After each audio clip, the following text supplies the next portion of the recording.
Good afternoon, this is a video for super cheap hot dog stew.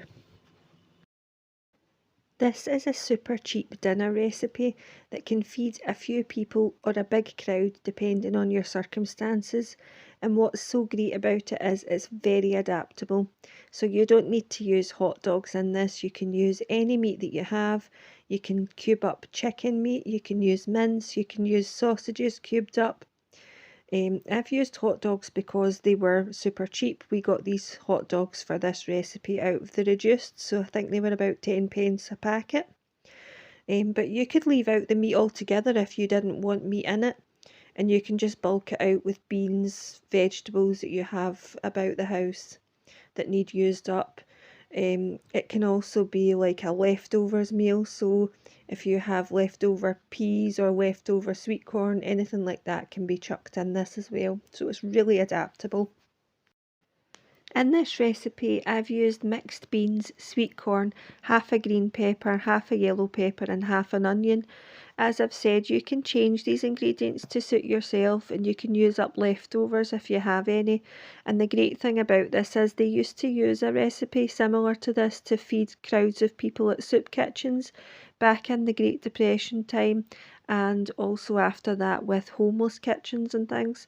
So it does feed a crowd if you have a lot of people to feed.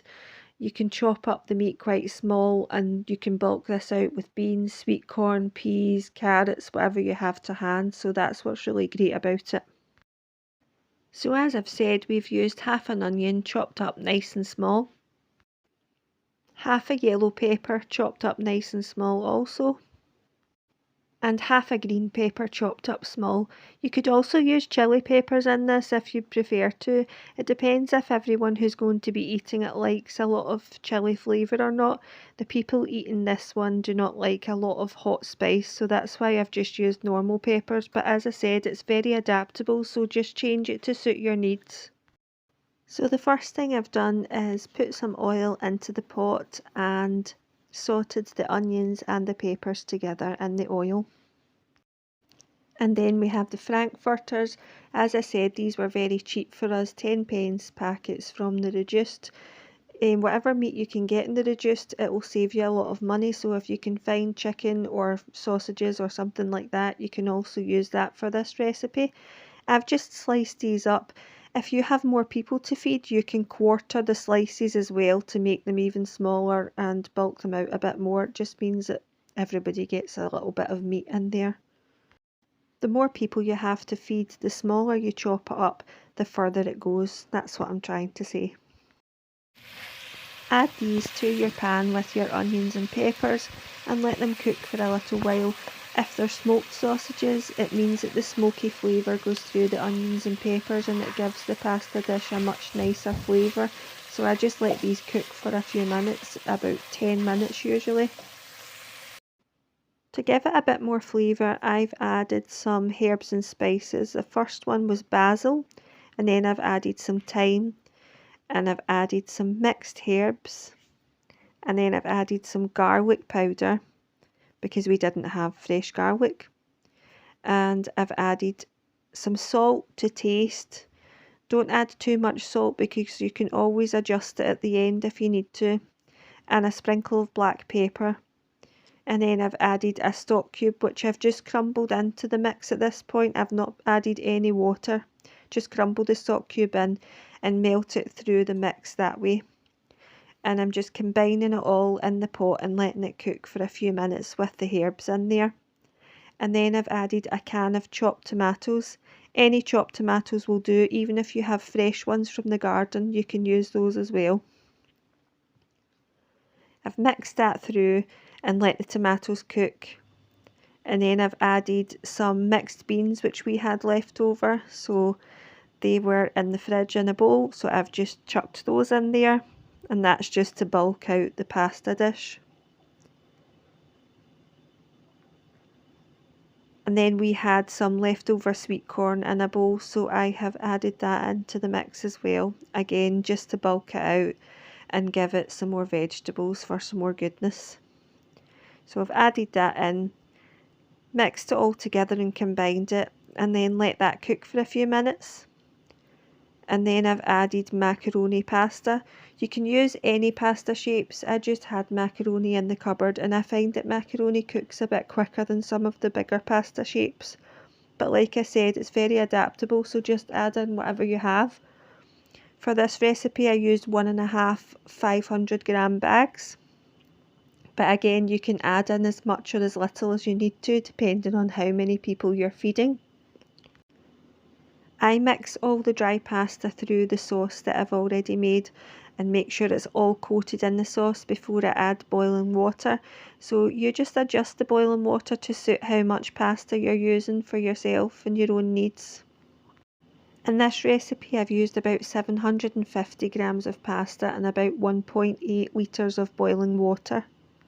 So as you can see, it's all combined here. I give it a good mix, make sure you get right to the bottom. You don't want the pasta sticking to the bottom of the pot. And then I just let this cook and simmer away for about 20 minutes usually. But on this occasion I actually took it off after 10 minutes and put it in the Wonder bag.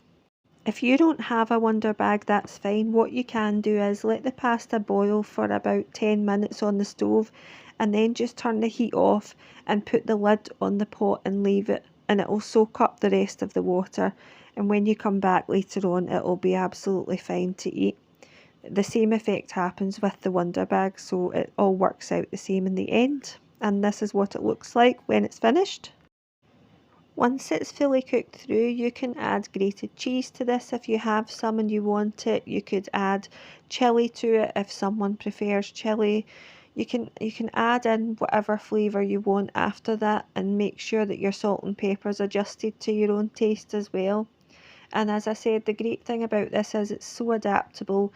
You can add whatever ingredients in that you want to add. It's the same method that you would use to cook it. And it's very good for saving money because you can bulk it out with leftovers and you can buy cheaper meat like hot dogs, things like that. The amount that I've used in this video feeds 7 of us for dinner time, and then we have leftovers for the next day as well. So it does make a huge big pot, so obviously adjust the amounts to suit yourself unless you want lots of leftover pasta. If there's not 7 of you, I suppose you could always put it in the freezer and you would have dinner for another day. But as I said, it does feed a great big crowd if you need to do that, so that's one to keep in mind. Before I finish, I just wanted to add that you can change this to suit whatever ingredients you have. So if you get food from the food bank and you've not been given chopped tomatoes or fresh tomatoes, but you've been given a jar of pasta sauce, for example, you can use that in here instead.